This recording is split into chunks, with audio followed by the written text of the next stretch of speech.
The great station floated in the darkness of space like a silver mountain. They called it the Eternal Spire.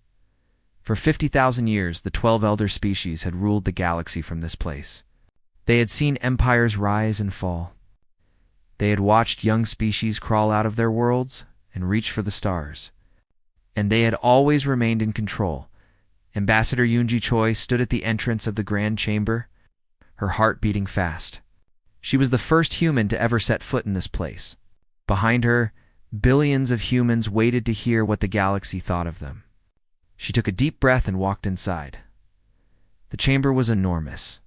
12 platforms rose high above the floor, each holding the representatives of an elder species. Strange creatures of all shapes looked down at her. Some had scales. Some had fur. Some looked like nothing she had ever seen before. All of them stared at her with cold, distant eyes. High Arbiter Velith sat on the highest platform. He was a Morvani, tall and thin with gray skin and 4 eyes that never blinked. He had led the council for 3,000 years. He had seen 100 species come before him, begging for a place in the galaxy. Humans were just another one. "You may speak," Velith said. His voice echoed through the chamber like thunder. Yunji bowed her head slightly. "High Arbiter, honored members of the council. I come on behalf of Earth and all humanity. We have achieved faster than light travel. We wish to join the galactic community in peace and friendship." Silence filled the chamber. Then, slowly, a sound began. It took Yunji a moment to understand what it was. Laughter. The representatives were laughing at her. "Delegate." "Yes." Cirrus of the Arathi Collective leaned forward. He was a creature, covered in blue scales, with teeth like needles. "Humanity," he said, still laughing. "We have studied your species. You have only had space travel for 200 years. You still fight wars among yourselves. You are barely more than animals." Their voices joined in. They called humans primitive. They called them children playing with dangerous toys. One delegate said humans would destroy themselves within a century. Another said they were surprised humans had not already gone extinct. Yunji stood still. Her face showed nothing, but inside anger burned like fire. She had expected some resistance. She had not expected this. High Arbiter Velith raised one hand, and the chamber fell silent. "We have made our decision," he said. "Humanity is classified as a grade 7 primitive species. You will be given territory in the Outer Veil. You will not expand beyond those borders. You will not interfere in galactic affairs. These are the terms. Accept them or return to your world and be forgotten." The Outer Veil. Yunji knew what that meant. It was the most distant, most empty region of the galaxy. Dead planets. No resources. A place where species went to be ignored until they died out. She wanted to refuse. She wanted to tell them that humanity would not accept such insult. But she had her orders. She bowed again. "We accept your terms, High Arbiter." Velith waved his hand, dismissing her like she was nothing. "Then go. The council has more important matters to discuss." Yunji walked out of the chamber with her head held high. She did not look back. She did not let them see the fire in her eyes. Far across the galaxy. On Earth, Admiral Taiho Kong sat in a dark room deep underground. Screens surrounded him, showing reports from every corner of human space. He was 63 years old, with gray hair and a face marked by decades of military service. He had fought in 3 wars. He had buried too many friends. And he had spent the last 20 years preparing for this moment. A young officer entered the room. "Admiral, we received Ambassador Choi's report. The council has classified us as grade 7. Taiho nodded slowly. "As we expected." "Sir, they gave us the Outer Veil. There is nothing there." "I know." Taiho stood and walked to the largest screen. It showed a map of human territory, small and fragile compared to the vast empires of the elder species. But it also showed something else. Hidden shipyards. Secret military bases. 4,000 warships that the galaxy did not know existed. "They think we are weak," Taiho said quietly. "They think we are primitive. Let them think that. For now, in another part of Earth, Dr. Hannah Lim worked in a laboratory that officially did not exist. She was young, barely 40, but she was the most brilliant scientist humanity had ever produced. Around her, machines hummed with power.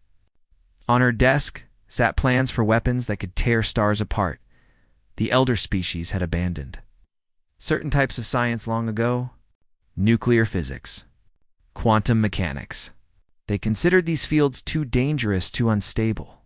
They had moved on to what they called safer technologies. Humanity had not moved on. Humanity had kept studying. And Hannah had discovered things that would make the elder species tremble. She looked at her latest creation.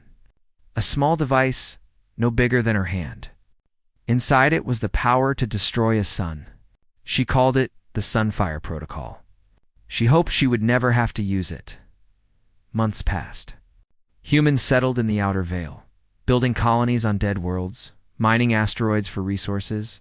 They worked hard and complained little. The galaxy forgot about them, just as the Council intended. Then the Korvathi came. The Korvathi were warriors. They lived for battle and conquest. They were members of the Council, but they followed their own rules. When they wanted something, they took it. And they had decided they wanted the outer veil. Their ships appeared without warning. They established military bases on planets that humans had claimed. When human leaders complained, the Korvathi laughed. When Yunji brought the matter to the Council, Delegate Cirrus smiled his needle-toothed smile and said, "The Korvathi take what they want. You have no power here." Admiral Taiho received reports of Korvathi aggression every day. He ordered his people to remain calm. "Not yet," he told them. "The time will come." Not yet. Then came the day that changed everything. The colony on Jinhei 4 was a small world at the edge of human space. 2,300,000 people lived there. Families, children, farmers and teachers and doctors. They had done nothing wrong. They had threatened no one. The Korvathi fleet arrived at dawn. They did not send warnings. They did not make demands. They simply opened fire. The bombardment lasted 6 hours. When it ended, nothing remained. Every man, woman, and child on Jinhei 4 was dead. Admiral Taiho sat alone in his office, staring at the casualty report. His hands did not shake. His face did not change. But something inside him went very cold and very still. He pressed a button on his desk. "Contact all fleet commanders. Contact General Beak. Contact Dr. Lim. Tell Ambassador Choi to prepare for a return to the Eternal Spire." He stood and looked out at the stars. It is time. The news of Jinhei 4 spread across human space like wildfire. In every city, on every world, people stopped what they were doing and stared at their screens. They saw images of the burning planet. They saw the names of the dead scrolling endlessly. They saw children who would never grow up. Families that no longer existed. There was no panic. There was no screaming. There was only silence. And in that silence, something changed. Billions of humans, separated by vast distances of space, felt the same cold feeling settle into their hearts. It was not fear. It was not sadness. It was rage, quiet and deep and patient. Captain Yuna Park stood in her quarters aboard the battleship Ironwill, watching the reports. She was 38 years old, with sharp eyes and steady hands. She had served in the military for 15 years. She had seen combat. She had lost friends, but she had never felt anything like this. Her communicator beeped. A message from home. She already knew what it would say. Her younger sister Mingyi had lived on Jinhei 4. Mingyi had been a teacher there, working with children at a small school in the southern region. She had sent Yuna a message just 3 days ago talking about her students, about the flowers that were blooming in her garden. Why Yuna read the casualty list? She found Minji's name. For a long moment, she did not move. She did not breathe. Then she closed her eyes and made a promise to herself. A promise written in blood and fire. On Earth, the leaders of humanity gathered in the great hall beneath the mountains. Presidents and generals, scientists and admirals, all of them sitting in silence as Admiral Taiho Kong walked to the front of the room. "You've all seen the reports," Taiho said. His voice was calm, almost gentle. 2,300,000 of our people are dead. The Korvathi killed them without warning, without reason, without mercy. He pressed a button, and holographic images appeared in the air. Ships. Thousands of ships. For 20 years, we have been preparing. We knew this day might come. We hoped it would not, but we prepared anyway. He gestured at the images. 4,000 warships, 50 million soldiers, weapons that the galaxy has never seen. General Minhobeek stood up. He was a large man with broad shoulders and a face like carved stone. He had spent 40 years in the military, rising from common soldier to the head of all ground forces. The Korvathi have never faced an enemy like us, he said. They think they know war. They do not. We will teach them. Dr. Hannah Lim stepped forward next. She was small and quiet, but when she spoke, everyone listened. I have developed weapons based on sciences that the elder species abandoned long ago. Nuclear warheads that can break through any shield. Gravity bombs that can crush entire fleets. And something else. She paused. Something I hoped we would never need. The Sunfire Protocol. A weapon that can make stars explode. The room was completely silent. Tejo nodded slowly. We did not want this war. We came to the galaxy in peace. We accepted their insults. We took the worthless territory they gave us. And still they killed our people. His voice hardened. No more. Today we strike back. 3 days later, Zhang Ji-Choi returned to the Eternal Spire. She walked into the Grand Chamber just as she had before. The 12 elder species looked down at her just as they had before. High Arbiter Velith sat on his high platform, his 4 eyes watching her with bored disinterest. The human ambassador, he said. Have you come to complain again about the Korvathi? The council has already told you. We do not interfere in such matters. Youngji stood straight. Her voice was clear and strong. I have not come to complain, High Arbiter. I have come to deliver a message. She looked around the chamber, meeting the eyes of every delegate. Some of them smirked. Some of them whispered to each other. None of them took her seriously. Human race, Yunji said, hereby declares total war against the Korvathi Dominion. For a moment, there was silence. Then the laughter began. It filled the chamber like a wave, echoing off the walls. Delegate Cirrus laughed so hard that tears ran down his scaled face. Even High Arbiter Velith allowed himself a small smile. Total war, Velith said, still amused. A grade 7 species declares war against the Korvathi. This is madness. Youngji did not smile. I have not finished, High Arbiter. The laughter slowly died down.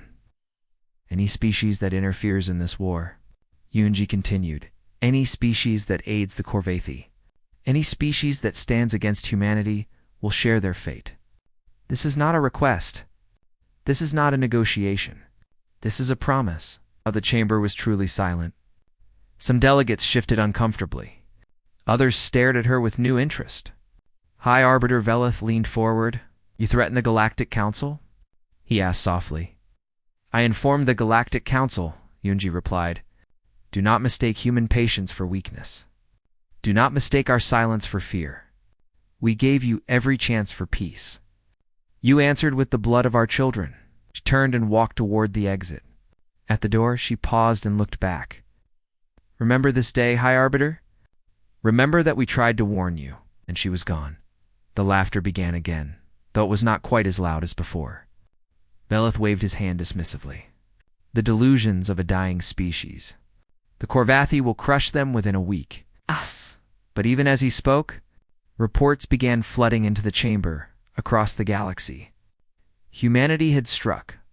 Lieutenant Junhoseo sat in the cockpit of his fighter, leading a squadron of 12 ships toward a Korvathi carrier group.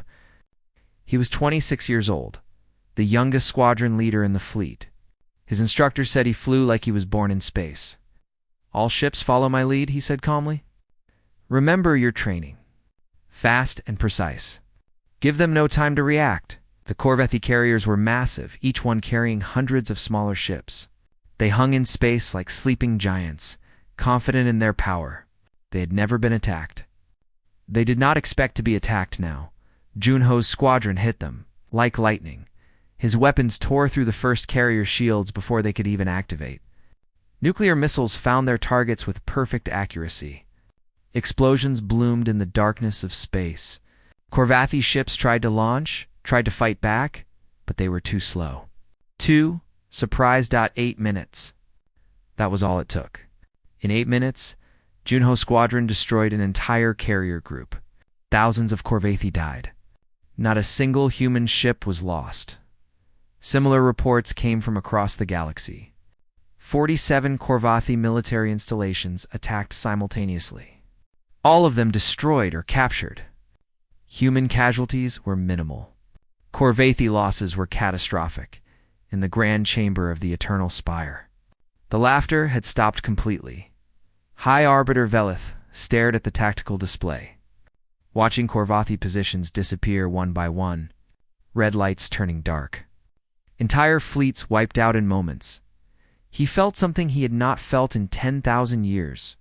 Something he had forgotten could even exist. Fear, Delegate Cirrus, stood frozen, his needle teeth no longer smiling. How is this possible? He whispered. They are primitives. They are nothing. No one answered him. No one had an answer.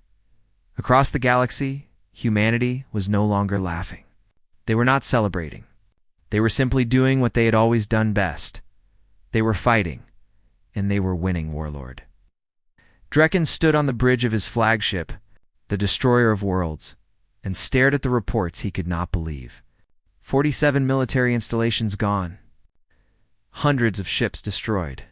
Tens of thousands of Corvathi warriors dead. All in a single day? All by the hands of humans.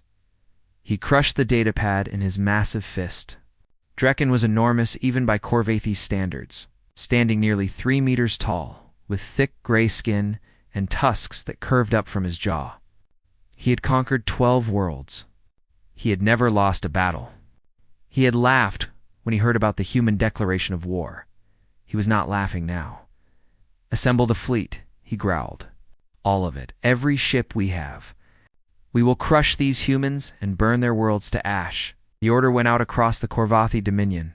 Ships gathered from every corner of their territory. Carriers, battleships, destroyers, troop, transports filled with warriors eager for blood. Within 2 weeks, the largest Corvathi armada in history had assembled, 12,000 warships ready for war. Grand Commander Thulak, the official military leader of the Corvathi, traveled to the Eternal Spire to address the Galactic Council. He was older than Drekken, wiser and more cautious. He had studied the reports of human tactics. He had seen what their weapons could do. The Council must understand, Thulak said, standing before the 12 elder species. The humans fight like no species we have ever encountered. They do not surrender. They do not retreat. When we destroy one of their ships, the crew fights until the last breath. When we capture their soldiers, they die before revealing any information. High Arbiter, Velith shifted uncomfortably.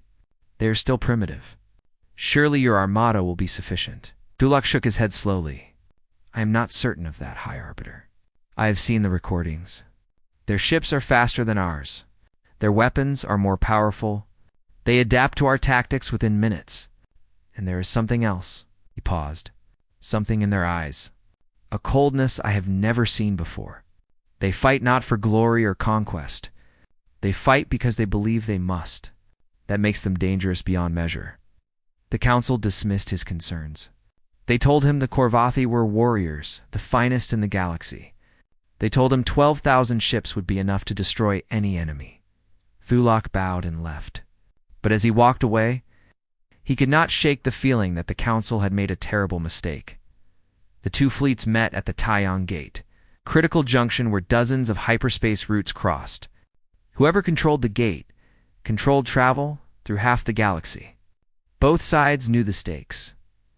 Admiral Tai Ho Kong stood on the bridge of his command ship, Spirit of Earth. Around him 2,000 human warships waited in formation. He could see the Corvathi armada approaching on the screens. 12,000 ships against 2,000. Admiral, his tactical officer, said, "The enemy outnumbers us 6-1. "I can count, Lieutenant," Taiho replied calmly. He turned to the communications officer. "Open a channel to all ships." The channel crackled to life. Across the fleet, tens of thousands of crew members listened. "This is Admiral Kong. Today we face an enemy that has killed our families.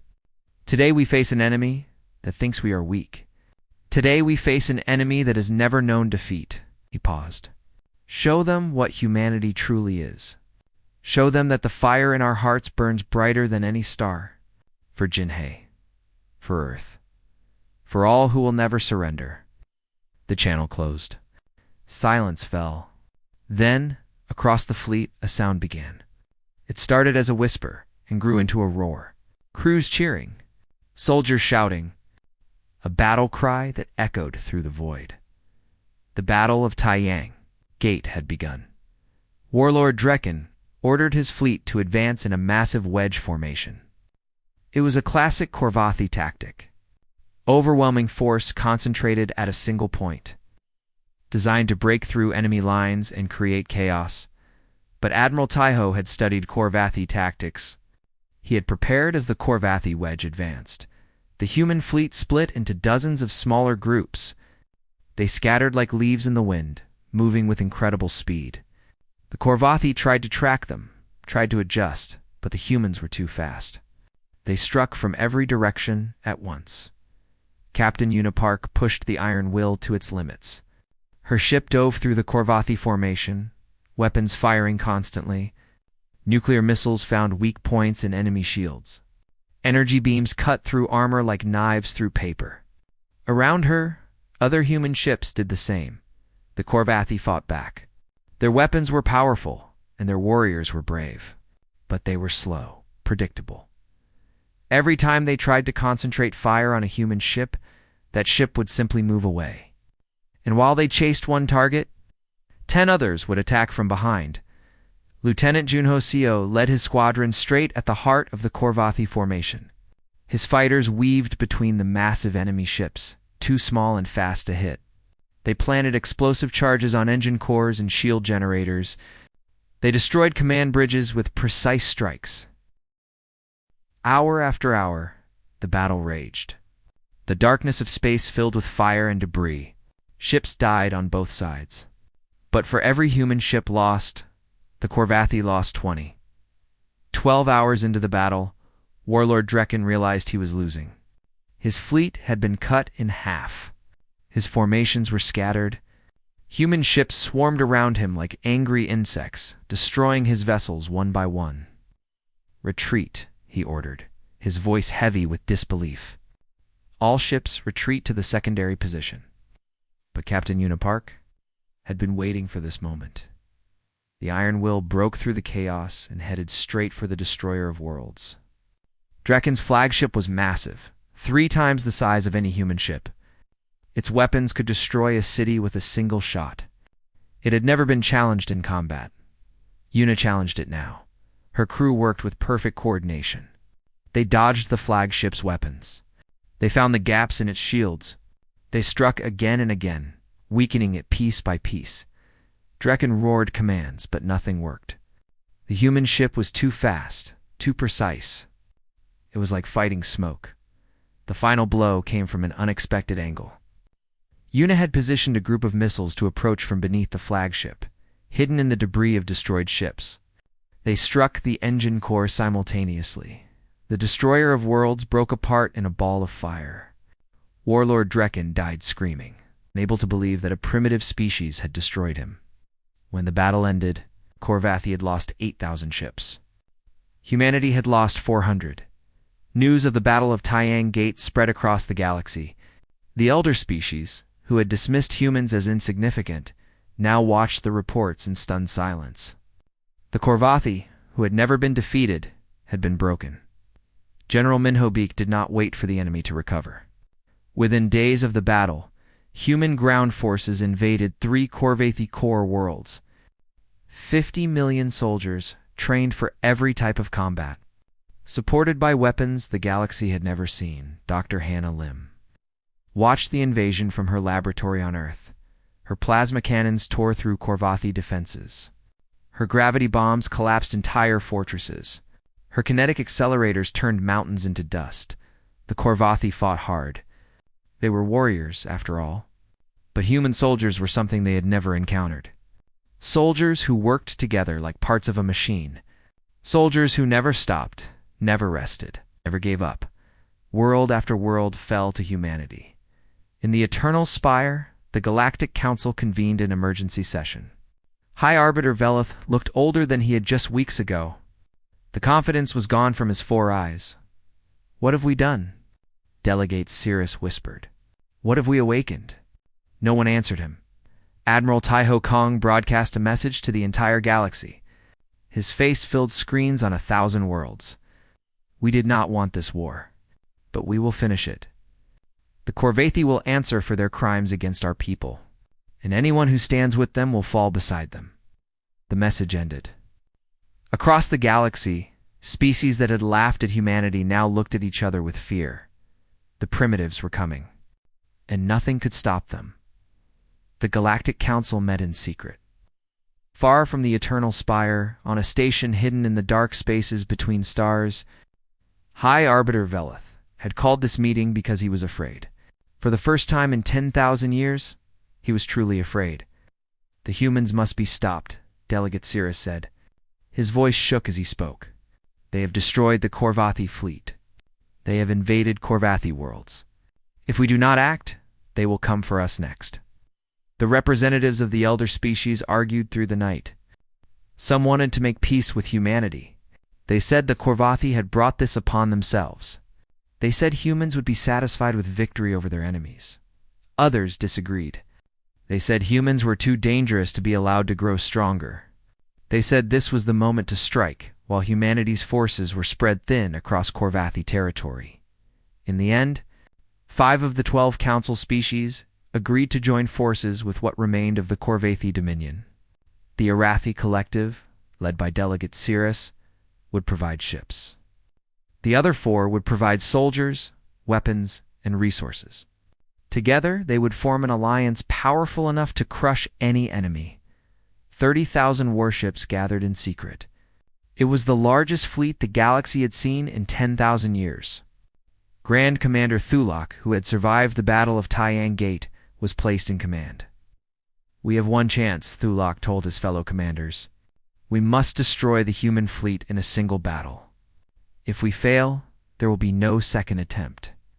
The trap was set at the HFY Nebula, a vast cloud of gas and dust that stretched across 100 light-years. The Alliance fleet hid within the nebula, invisible to sensors. They sent false signals, making it appear that a small Korvathi force was regrouping there. Admiral Taiho Kong received the intelligence reports. He studied them carefully. Something felt wrong, but he could not ignore the opportunity to destroy another enemy force. "It could be a trap," Captain Unipark said when they discussed the mission. "It probably is a trap," Taiho agreed. "But we cannot let them rebuild their strength. We go in, but we go carefully. We stay together.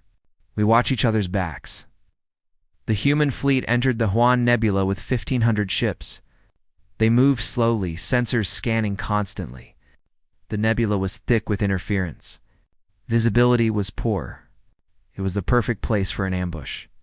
The attack came without warning. 30,000 ships emerged from the nebula around them. Energy weapons lit up the darkness. Missiles flew like swarms of angry insects. The human fleet was surrounded on all sides. "All ships, defensive formation," Taiho ordered. His voice remained calm even as explosions rocked his command ship. "Stay together. Cover each other."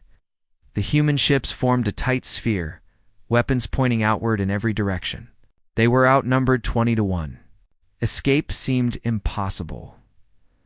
Lieutenant Junho Seo flew through the chaos, his fighter dodging enemy fire by centimeters. He had never seen so many hostile ships. The entire sky was filled with them.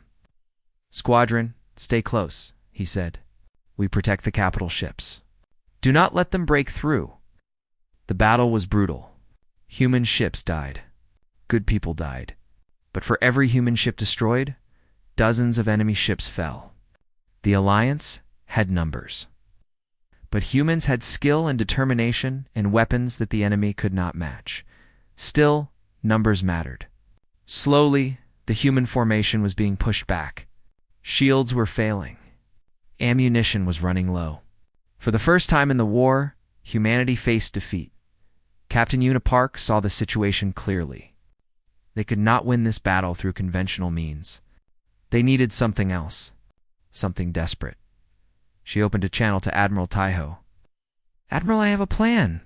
It is dangerous, but it might be our only chance." "I am listening, Captain." "The enemy fleet is concentrated around us. If we retreat deeper into the nebula, toward the red dwarf star at its center, we can draw them in. Their numbers will mean nothing in the tight spaces near the star. And if we need to—" She paused. "The Sunfire Protocol." Taiho was silent for a long moment. The Sunfire Protocol. The weapon that could make stars explode. Dr. Hannah had given him the activation codes before the fleet departed. She had told him to use it only if there was no other choice. He looked at the tactical display. His fleet was dying. His people were dying. And the Alliance fleet showed no signs of stopping. "All ships," he said quietly, "follow the iron will. We are going deeper into the nebula." The human fleet began to retreat. The Alliance commanders saw this and cheered. They thought humanity was running. They ordered their ships to pursue. 30,000 ships followed the human fleet into the heart of the Huan Nebula. Near the center of the nebula sat a red dwarf star, old and dim but still powerful. The space around it was filled with asteroids and debris. Large ships could barely move. Formations were impossible. The human fleet scattered among the asteroids, using them as cover. The Alliance fleet tried to follow, but their ships were too large, too clumsy. They crashed into rocks. They collided with each other. Their numbers became a disadvantage. Still, they kept coming. They had 30,000 ships. Even with their losses, they could overwhelm the humans through sheer weight. Admiral Taiho made his decision. "Dr. Lim," he said through a secure channel to Earth, "activate the Sunfire Protocol. Target the red dwarf star." Far away, on Earth, Dr. Hannah Lim received the order. Her hands trembled as she entered the activation codes. She had built this weapon hoping it would never be used. Now she was about to destroy a star. "Protocol activated," she whispered. "Admiral, you have 30 minutes before the star becomes unstable. Get your ships out." The human fleet began to retreat at maximum speed. The Alliance commanders did not understand what was happening. They thought the humans were finally breaking. They ordered their ships to pursue even faster. 20 minutes passed. The human fleet reached the edge of the nebula. 15 minutes. The Alliance fleet was still deep inside, still chasing 10 minutes. Grand Commander Thulak received strange readings from his sensors. The star was behaving oddly. Its energy output was increasing rapidly. "What is happening?" he demanded. His science officer stared at the readings with growing horror. "Commander, the star is stabilizing. It is going to explode. We have to leave now." Panic spread through the Alliance fleet.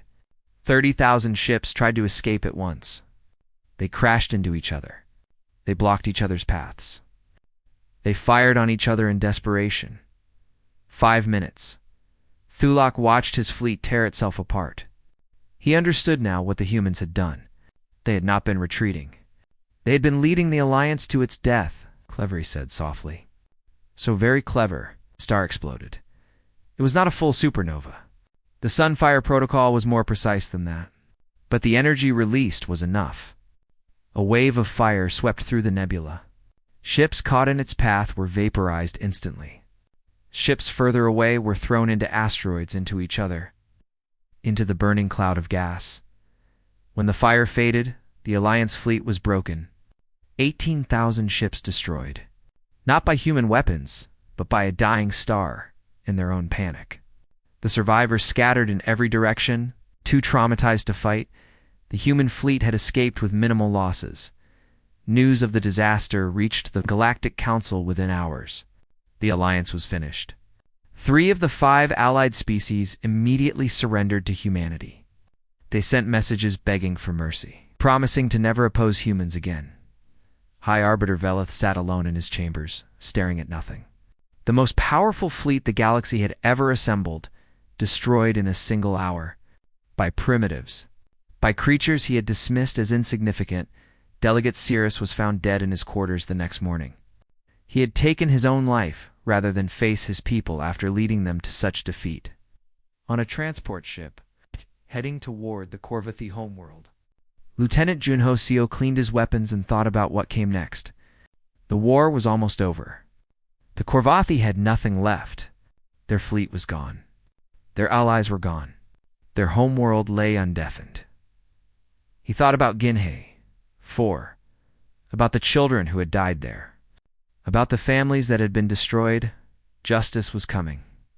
The transport ships entered. Orbit around the Corvathi homeworld 3 days later, General Minho-Beak led the invasion personally.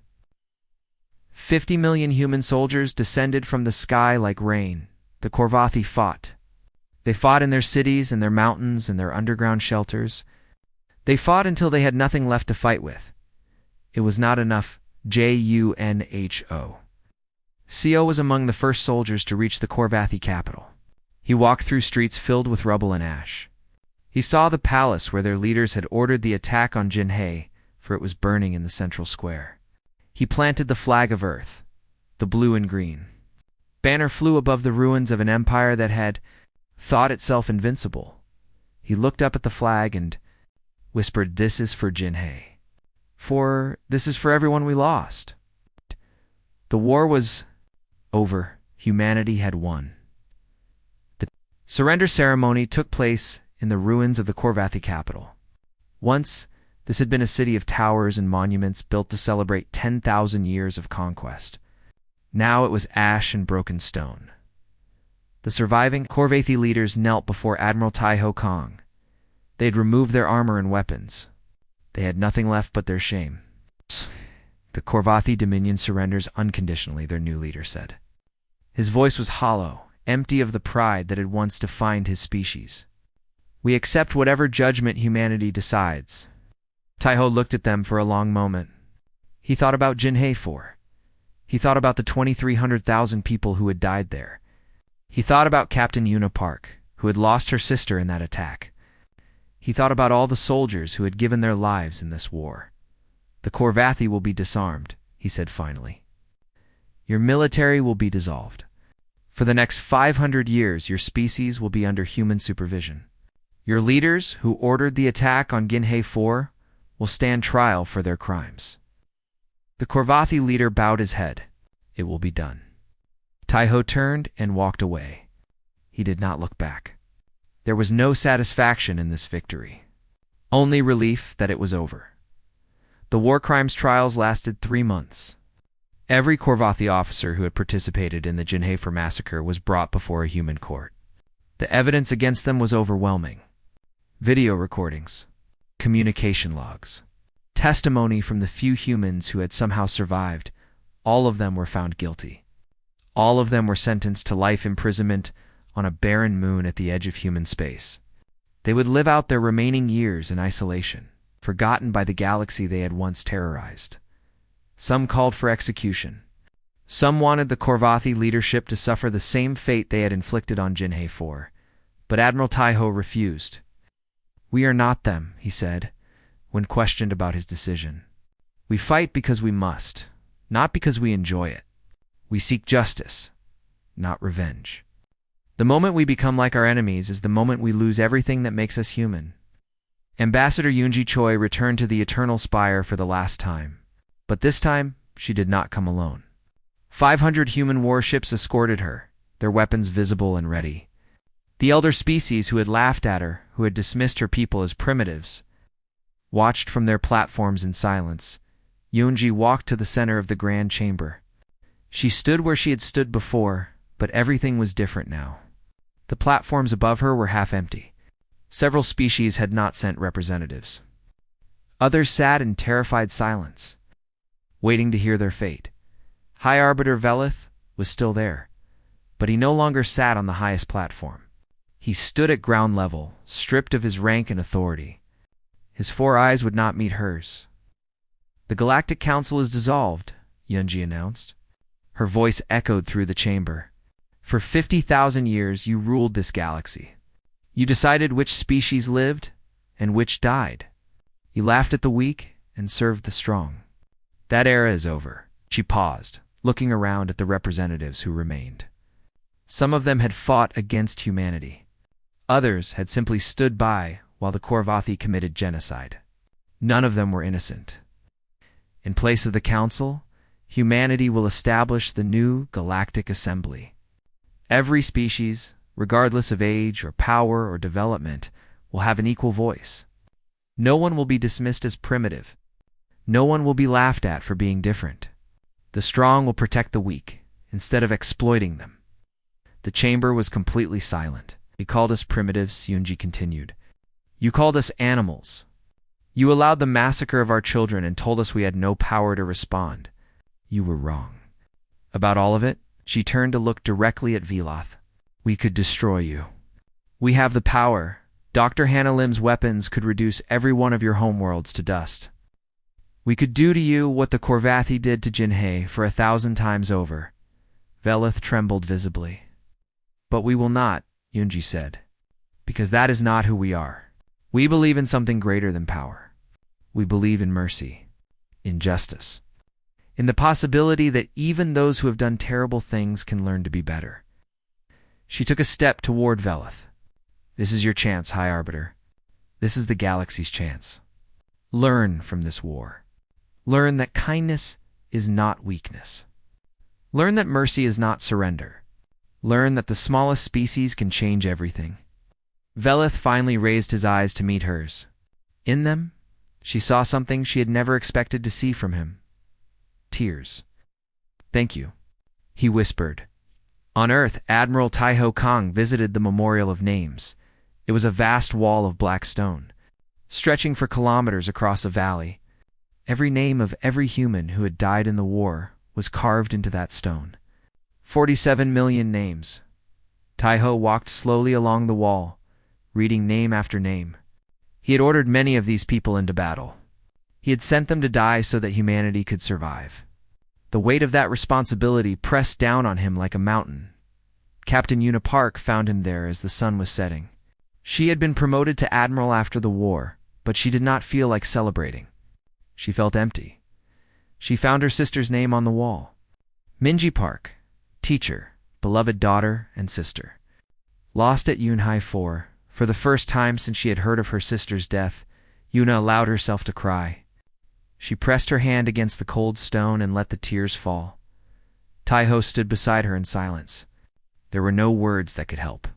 There was only shared grief, shared loss, shared understanding. General Minhobik retired from military service the day after the memorial was completed. He had spent 40 years fighting. He had killed more enemies than he could count. He had won more battles than any human general in history. But he was tired. Tired of war. Tired of death. Tired of watching young soldiers die for old men's decisions. He bought a small farm in the mountains and spent his remaining years growing vegetables and watching the sunrise. He never spoke of the war again. Dr. Hannah Lim made a different choice. She gathered all the data on the Sunfire Protocol, every equation, every blueprint, every piece of research, and she destroyed it. "Some weapons are too terrible for anyone to have," she told Admiral Taiho when he asked why. "Even us. If we keep this power, someday someone will use it again. Someday someone will use it against an innocent world instead of an enemy fleet. I will not let that happen." She turned her attention to peaceful research after that. Medical technology. Agricultural science. Ways to help the galaxy heal instead of ways to destroy it. High Arbiter Veloth, stripped of his title and power, requested a private meeting with Admiral Taiho. It was granted. The two of them sat across from each other in a small room. Veloth, once the most powerful being in the galaxy, now looked old and broken. Taiho, who had started the war as a simple military officer, had become the most respected human alive. "Need to understand something," Veloth said. You had the power to destroy us all. Every species that opposed you, every world that stood against you. Why did you not do it? Taiho considered the question carefully before answering. Because we are human. We fight to protect, not to dominate. We wanted justice, not extinction. We wanted a better galaxy, not a dead one. Velith shook his head slowly. In 50,000 years, I have never seen a species like yours. You are capable of such terrible destruction. Your weapons can break stars. Your soldiers fight like nothing I have ever witnessed. And yet you show mercy. You offer forgiveness. You build instead of destroy. That is what it means to be human, Taiho said simply. We are not perfect. We make mistakes. We feel anger and fear and hate just like any other species. But we also feel love, compassion, hope. And in the end, those things are stronger than all the weapons in the universe. The new Galactic Assembly met for the first time 1 year after the war ended. Representatives from 200 species gathered in a new station built in neutral space. Humans sat among them, equal to all others. Ambassador Yoonji Choi was chosen to give the opening address.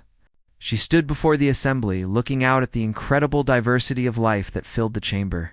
So many species, so many cultures, so many possibilities. Let this war be remembered, she said, her voice clear and strong, not as humanity's triumph, but as the galaxy's lesson. We are not gods. We are not conquerors. We are simply human. People who bleed and cry and dream, just like all of you. We wanted only to be treated with respect. We wanted only to live in peace. When that was taken from us, we fought. And we won. She paused, looking around the chamber. But victory means nothing if we do not learn from it. Let us build something better together. Let us create a galaxy where no species is dismissed as primitive, where no children are killed for being different, where strength is used to protect instead of oppress. She raised her hand in a gesture of unity. We are all the galaxy now. Together, we can make it a place worth living in. Not in applause, but in something deeper. Silence, respect, understanding. Across the galaxy, species that had once been enemies began to talk. Borders that had been closed for centuries began to open. Trade routes that had been controlled by the powerful became free for all. It was not perfect. Nothing ever is. There were still conflicts, still disagreements, still moments when the old hatreds tried to return, but something had changed. Something fundamental. The galaxy had seen what happened when the strong preyed upon the weak. It had seen what happened when cruelty was answered with justice. It had seen humanity at its worst and its best, and it had learned in a small office on Earth. Admiral Taiho Kong looked out at the stars. He was old now, his hair white, his body tired from decades of service. But his eyes were still sharp. On his desk sat a photograph, a young woman with bright eyes and a warm smile. His daughter lost on Jinhei 4. He had never spoken of her publicly. Some grief was too private to share. He picked up the photograph and held it gently. We did it, he whispered. We built something better. I hope you would be proud. Outside his window, the stars shone bright. Among them, new ships traveled to new worlds. Humans and aliens working together, exploring together, building together. The primitives had changed the galaxy, and the galaxy would never forget.